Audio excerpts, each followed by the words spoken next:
Wilayah fungsional atau nodal region.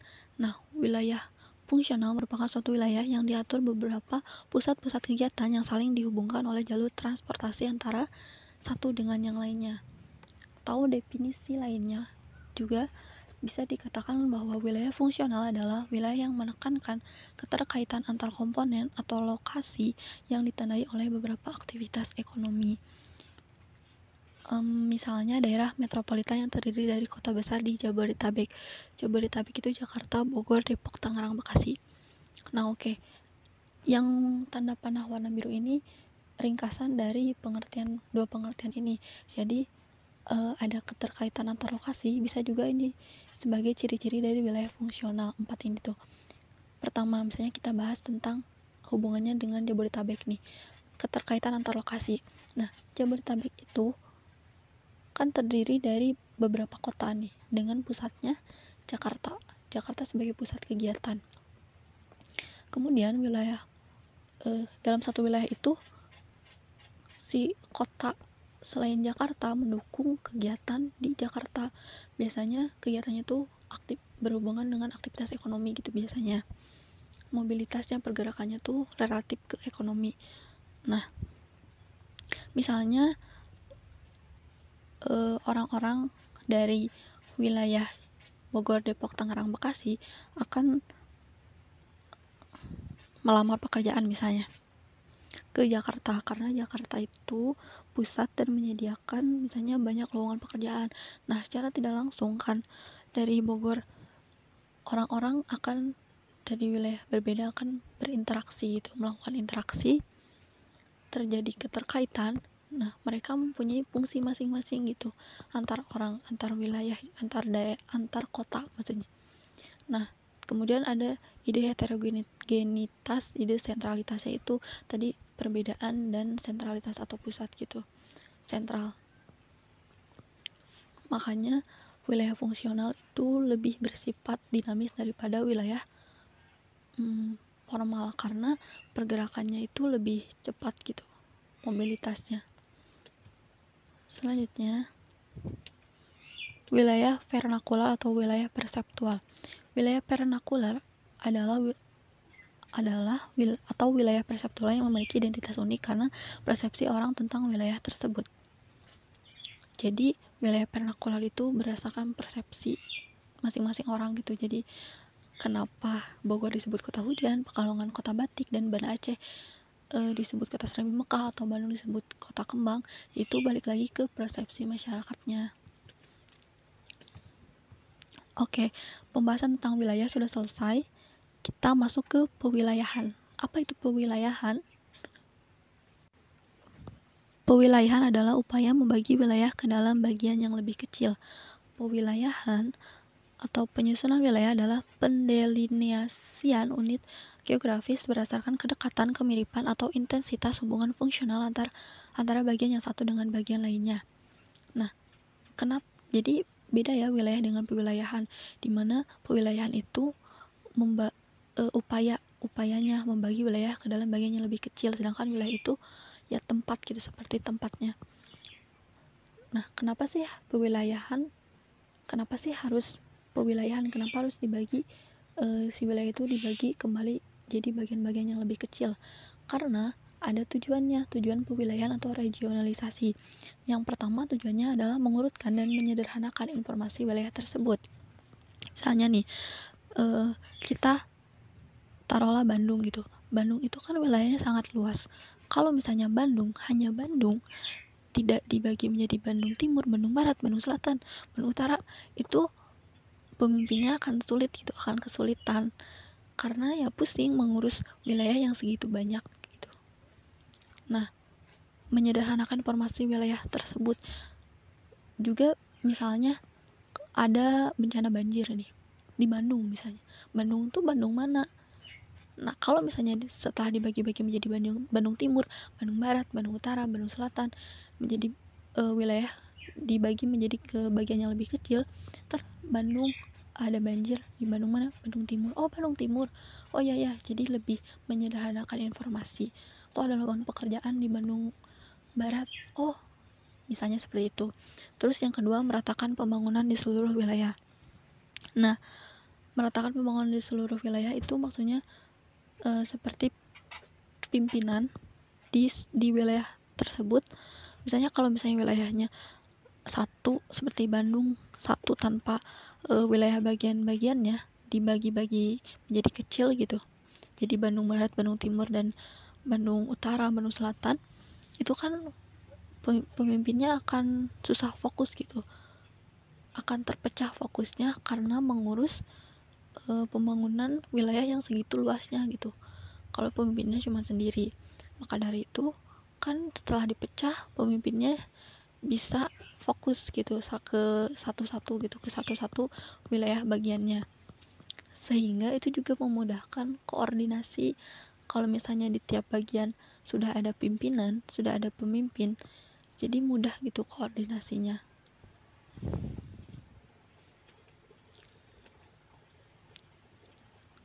Selanjutnya, metode pewilayahan. Metode pewilayahan dibagi menjadi dua. Ada yang pertama, penyamarataan wilayah atau regional generalization, dan klasifikasi wilayah atau regional classification. Untuk metode pewilayahan ini, yang pertama, penyamarataan wilayah, itu adalah upaya membagi permukaan bumi dengan menghilangkan faktor-faktor tertentu yang dianggap kurang penting atau kurang relevan dengan maksud untuk menonjolkan karakter tertentu.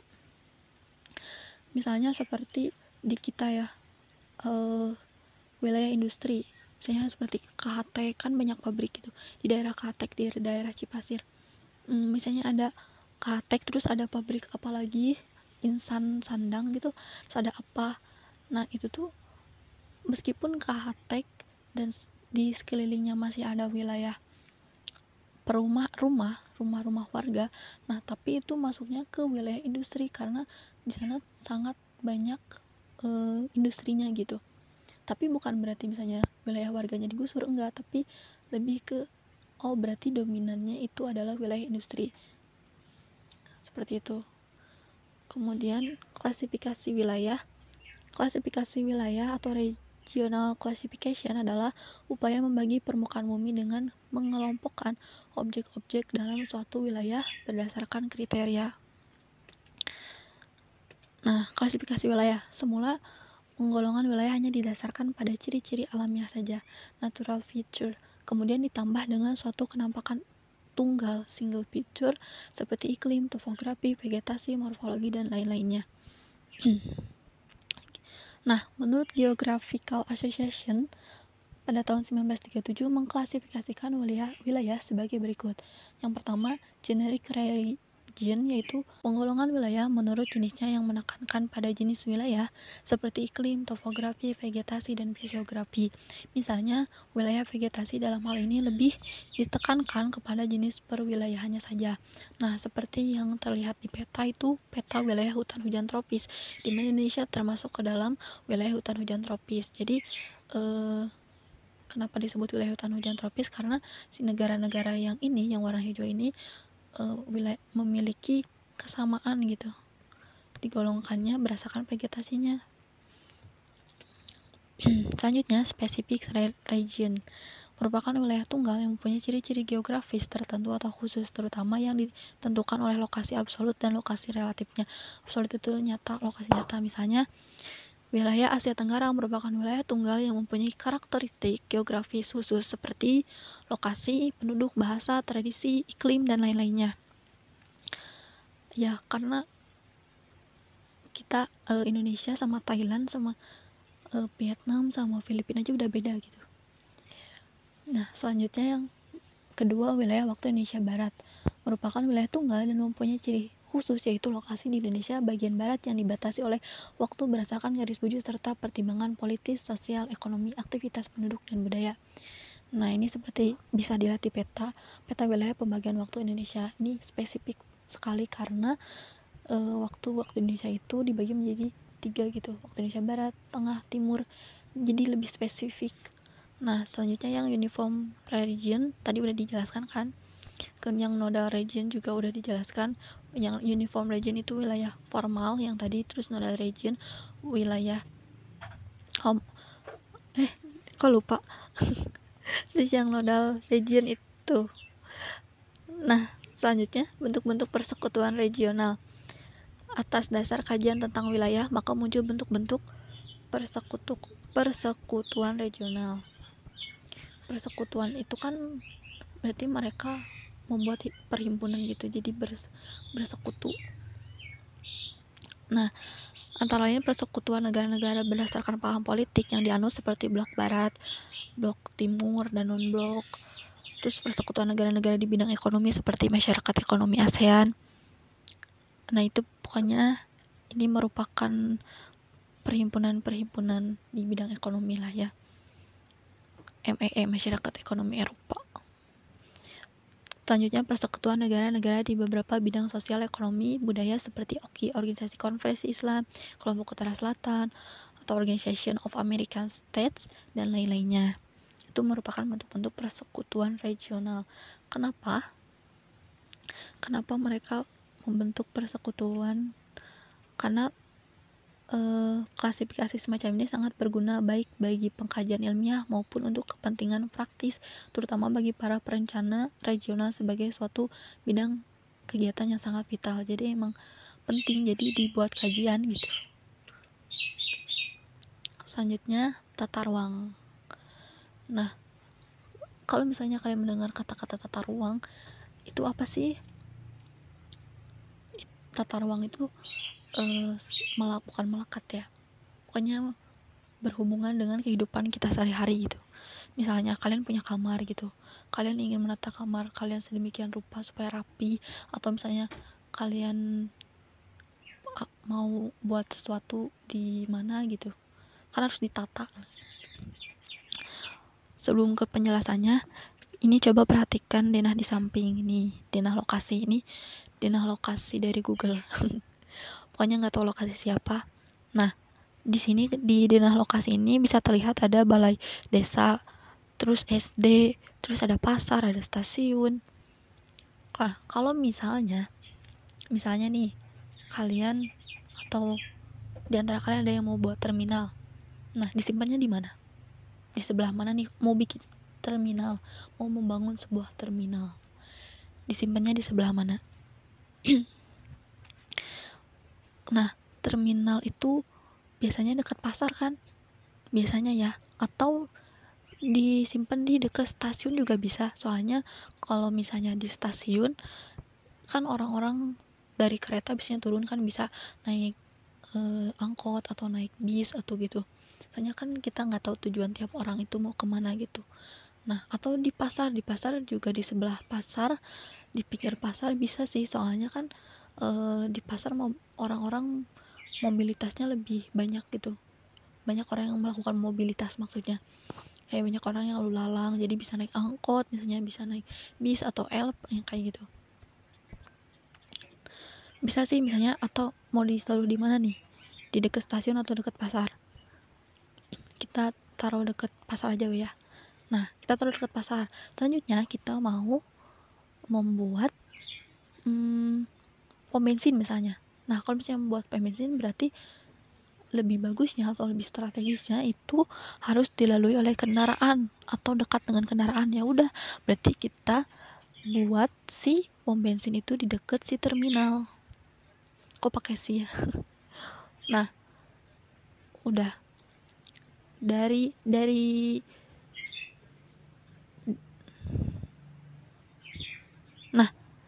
sini kita bisa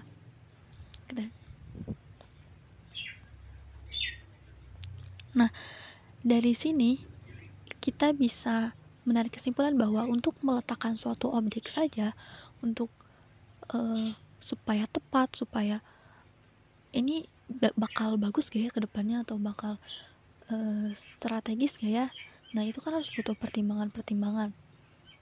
Ini tuh dinamakan dengan penataan ruang, karena kita butuh pertimbangan gitu.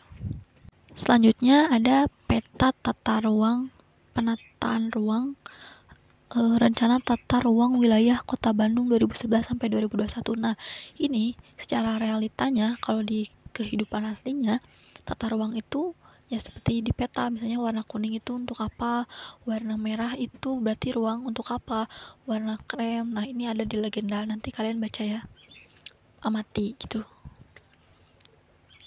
Selanjutnya, nah ini pengertian tata ruang. Jadi, ruang adalah tempat makhluk hidup melakukan aktivitas, meliputi ruang darat, laut, dan udara. Sedangkan tata ruang yaitu wujudnya, wujud tempat makhluk hidup melakukan aktivitas. Jadi, ruang dan tata ruang itu berbeda ya. Selanjutnya, penataan ruang adalah suatu kegiatan dalam mengatur tempat hidup makhluk hidup. Nah, tujuannya apa? Tujuannya tata ruang itu pertama terwujudnya keharmonisan antara lingkungan alam dan lingkungan buatan. Seperti yang kita ketahui bahwa di dunia ini ada bintang alam, jadi lingkungan alam gitu, dan lingkungan buatan. Nah, supaya keduanya terlihat indah gitu. Kalau misalnya mau membuat sebuah rumah atau gedung di dekat danau dan dekat perkebunan, nah itu tuh gimana, harus ditata kan supaya indah kelihatannya, supaya lebih nyaman gitu. Selanjutnya, terwujudnya keterpaduan dalam penggunaan sumber daya alam dan sumber daya buatan dengan memerhatikan sumber daya manusia. Keterpaduan ya, jadi ketika kita membangun suatu ruang atau kita melakukan pembangunan itu penggunaan sumber gak hanya penggunaan sumber daya alamnya saja, tetapi sumber daya manusianya, jadi balance gitu. Jadi nanti antara ketiganya itu ada keterpaduan supaya ya lebih optimal gitu dalam pelaksanaannya. Nah, selanjutnya tata ruang, faktor penataan ruang. Yang pertama, kondisi fisik wilayah NKRI rentan terhadap bencana. Nah, iya, soalnya Indonesia itu termasuk ke dalam negara yang rentan kebencanaannya. Jadi misalnya bencana alam gempa nih. Kalau misalnya suatu saat kalian mau membangun rumah anti gempa, nah kalian bisa tahu, oh rumah anti gempa itu cocoknya dipakainya di mana, dibangunnya di mana gitu, di sebelah mana. Jadi biar tepat gitu, supaya tepat sasaran. Jadi penataan ruangnya itu tepat. Yang kedua, potensi sumber daya. Nah, selain yang tadi, dalam penataan ruang juga harus memperhatikan potensi sumber daya, alamnya, terus manusianya bagaimana, terus buatannya apa aja gitu sumber dayanya. Selanjutnya, keadaan ekonomi, sosial, budaya, politik, hukum, pertahanan, keamanan, lingkungan hidup, serta ilmu pengetahuan dan teknologi sebagai satu kesatuan. Nah, ini kalau misalnya kita mau membangun satu pabrik misalnya, kita harus tahu dulu wilayah di sana, di tempat pembangunan kita itu akan apa gitu, akan seperti apa. Kalau misalnya kita membangun pabrik itu kan nanti kita harus berhubungan dengan air dan limbah. Ya masa kita bangun di dekat rumah warga, nanti kan kasihan warganya gitu. Jadi harus memperhatikan keadaan-keadaan ini, karena hal-hal tersebut akan menunjang keberlangsungan atau menunjang pelaksanaan si penataan ruang ini berjalan dengan baik gitu. Yang terakhir adalah geostrategi, geopolitik, geoekonomi. Nah, ini juga harus diperhatikan mengenai pertahanan, keamanan, dan ekonominya. Tuh, kalau misalnya kalian ingin membangun pabrik, nah tapi kalian itu membangun pabriknya di perbatasan Indonesia sama Malaysia. Nah, itu gimana nanti apakah akan ada perdebatan atau gimana kan? Jadi harus dipikirkan gitu dalam penataan ruangnya. Oke. Selesai. Nah, sudah selesai pada pertemuan hari ini. Nanti kita bertemu di pertemuan selanjutnya.